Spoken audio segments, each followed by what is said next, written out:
Alright, 0-3. We're switching sides. Maybe we'll do better.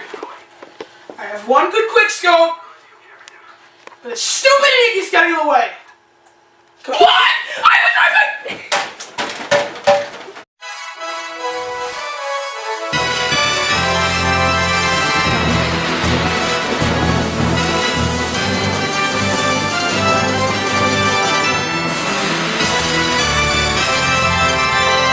Compania Kunden Broker de asigurare SRL a sărbătorit cel de-al 5-lea jubileu. Anul 2010 a fost cel mai de succes an din istoria Kunden Broker, cu 28,2 milioane de lei prime intermediate, ceea ce a dus la o creștere de 46% comparativ cu anul anterior. S-au realizat foarte clar așteptările conducerii companiei. Tocmai din acest motiv, Kunden Broker a organizat gala sa alături de cei mai buni 200 de manageri în inima României, la Sibiu.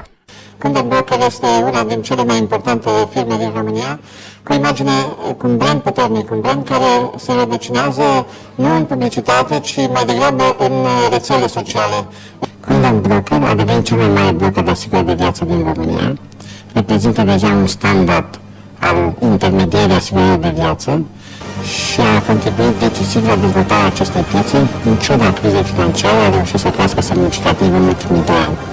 Kunden Broker, în continuare, va fi pentru Alico un partener de bază în dezvoltarea pieței de asigurări.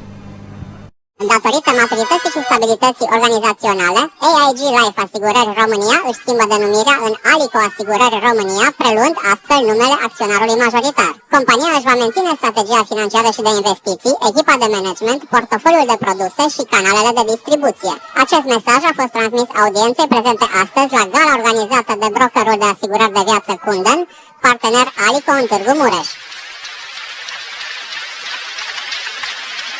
Alico, American Life Insurance Company, este una dintre cele mai mari companii de asigurări de viață din lume.